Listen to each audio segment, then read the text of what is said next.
একটা মেয়ে পৃথিবীতে সবচাইতে যত্নে যদি কারো কাছে থাকে সে হলো মা। আর এটা মেয়েরা বিয়ের পরেই মনে হয় বেশি বুঝতে পারে। হ্যালো এভরিওয়ান, কেমন আছেন সবাই? আশা করছি সবাই অনেক বেশি ভালো আছেন। নতুন দিনের নতুন একটা সুন্দর ব্লগ নিয়ে আপনাদের সামনে চলে এসেছি। শীত নামার শুরুর দিকে যে বৃষ্টিটা হয়েছিল এটা সেই সময়কার একটা ব্লগ।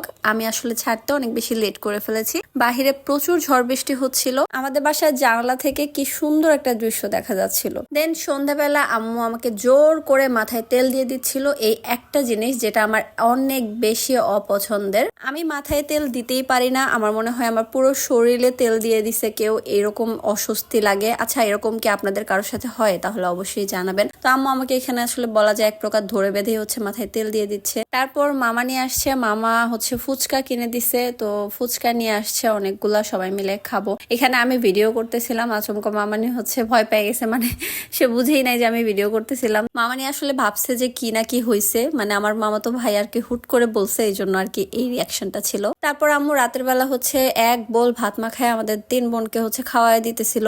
এই কাজটা আম্মু তখনই করে যখন হচ্ছে বলি যে ক্ষুধা নাই, এখন পেট ভরা, ভাত খাবো না, তখনই আম্মু বেশি করে ভাত মরিচ দিয়ে মাখায় আর যা যা তরকারি থাকে সেগুলো দিয়ে মাখায়। জিনিসটা খেতে এত মজা লাগে, তখন যদি পেট ভরাও থাকে তারপরেও খেয়ে ফেলি। পরের দিন সন্ধ্যাবেলায় আম্মু আমাদের সবার জন্য সিঙ্গারা বানাচ্ছিল, আর আমার আম্মু সিঙ্গারা বানানোর জন্য একদম এক্সপার্ট। আম্মু সবসময় আমাদেরকে মাংস দিয়ে সিঙ্গারা করে খাওয়ায়, কিন্তু আজকের সিঙ্গারাটা আলু দিয়ে আর বাদাম দিয়ে করতেছে। পুরের রেসিপিটা আমি দিতে পারছি না, আমি ভিডিও করিনি। তো যাই হোক, এখন হচ্ছে আম্মু সিঙ্গারাটা বানায় নিবে। তো প্রথমে হচ্ছে রুটিটাকে দেখেন কি সুন্দর বেলে চাকু দিয়ে হচ্ছে কেটে নিচ্ছিল, দেন এখন সিঙ্গারার শেপ দিবে। সিঙ্গারার এই ভাঁজটা আমি তো প্রথম একদমই দিতে পারতাম না, পরে আম্মুর কাছ থেকে আমিও শিখে নিয়েছি। এখন কিন্তু আমিও সিঙ্গারা বানাতে পারি। আমার কাছে চিকেন সিঙ্গারাটা বেশি মজা লাগে, আলু সিঙ্গারাটা আমার খুব একটা ভালো লাগে না, কারণ আলু খেলে গ্যাস্ট্রিক হয়। আমি এই জন্য আলুটা ফেলে দিয়ে দেন হচ্ছে সিঙ্গারাটা খাই সব সময়। কতগুলো সিঙ্গারা বানাইছে, এখন হচ্ছে ভাজতে চলে গেছে। এই তো কড়াইতে অনেকগুলা তেল দিয়ে দিছে, দেন হচ্ছে সিঙ্গারা গুলা টকবক করে ফুটতেছে তেলের মধ্যে।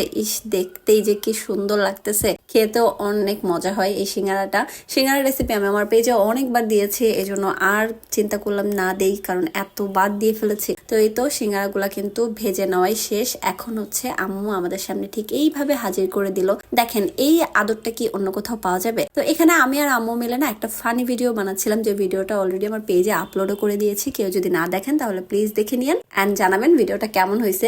এখানে হচ্ছে আমি যেই ওড়না পরে হচ্ছে ভিডিও করছি সেটা পরেই মাথায় দিয়েই হচ্ছে আমি খাওয়া শুরু করে দিছি, আর তয়সও ছিল না। তো এখানে হচ্ছে আম্মু তারপর আমাদের জন্য দুধ চা বানাচ্ছে। সিঙ্গারা খাওয়ার পর এরকম গরম গরম একটা দুধ চা হলে কেমন লাগে বলেন? আম্মুর কাছে যতদিন থাকি ততদিন মুখের সামনে এরকম মজার মজার খাবার অলওয়েজ কিছু না কিছু থাকে। দেন পরের দিন একটা দাওয়াতের আয়োজন থাকে। দাওয়াত না, অ্যাকচুয়ালি মানে মামা মামি আমরা সবাই মিলে একসাথে একটু খাওয়া দাওয়া করবো, এই আর কি। তো আম্মু এখানে গরু মাংস রান্না করতেছে। আমি ভাবলাম আপনাদের সাথে একটু রেসিপিটাও শেয়ার করি। গরু মাংসের রেসিপি যদিও আহামরি তেমন কিছুই না, তবে আম্মুর হাতের গরু মাংসটা অনেক মজা হয়। তো এখানে দেখেন আদা রসুন গুলা কি কিউট লাগতেছে দেখতে। তো আম্মু হচ্ছে এখানে গরম মশলা, পেঁয়াজ, তারপর আদা রসুন সবকিছু একসাথে দিয়ে নাড়াচাড়া করে ভেজে নিয়ে এখানে হলুদের গুঁড়া, মরিচের গুঁড়া, জিরার গুঁড়া, ধনিয়ার গুঁড়া সব একসাথে দিয়ে মশলাটাকে ভালো করে পানি দিয়ে এখন কষিয়ে নিবে। এই কমন মশলাগুলো সবাই দেয়, তো এই কমন মশলাগুলো দিয়েই কিন্তু গরু মাংস অনেক মজা হয়। তো এখানে হচ্ছে আম্মু এখন গরু মাংসগুলা দিয়ে দিতেছে।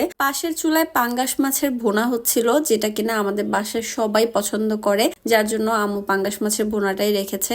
বেশি কোনো কিছু না, গরুর মাংস আর হচ্ছে মাছ ভুনা, এই দুইটাই। তো এখন হচ্ছে মাংসটা একটু কষায় নিছে আম্মু, দেন হচ্ছে আলু দিয়ে দিতেছে। আলুটাই খেতে মজা লাগে ভাই, মাংসটা যেমন তেমন আলুটাই বেশি মজা। আমি আম্মুকে বলছি তুমি বেশি করে আলু দিবা। তো এখানে হচ্ছে টমেটো দিয়ে পাঙ্গাস মাছের ভুনাটাও করতেছিল। রান্না বান্না কিন্তু ডান, এখন হচ্ছে খাওয়ার পালা। তো এখানে ছিল পোলাও, লেবু, শসা এন্ড গরু মাংস আর হচ্ছে পাঙ্গাস মাছের ভুনা, সাথে গরম ভাতও ছিল, কারণ আমার মামি হচ্ছে পোলাও খায় না, উনি ভাত ছাড়া খেতে পারে না। তো হচ্ছে ওনার জন্য ভাত রান্না করা হয়েছিল। ওনারা কিন্তু বেশি দূরে থাকে না, আমরা যেখানে থাকি আমাদের বাসার ঠিক পাশের বাসাতেই কিন্তু ওনারাও থাকে। তো ওনাদের খাওয়া দাওয়া শেষ, এখন আমরা বসে পড়েছি। আম্মু এখানে আমাকে ভাত দিয়ে দিছে। তো এই ছিল আমার আজকের ব্লগ, মায়ের বাড়িতে আরামে সুখে কাটানোর দিনগুলোর কিছু মুহূর্ত আপনাদের সাথে শেয়ার করলাম। তো কেমন লাগলো অবশ্যই কমেন্টে জানান, এন্ড পেজটাতে ফলো করতে ভুলবেন না। আল্লাহ হাফেজ।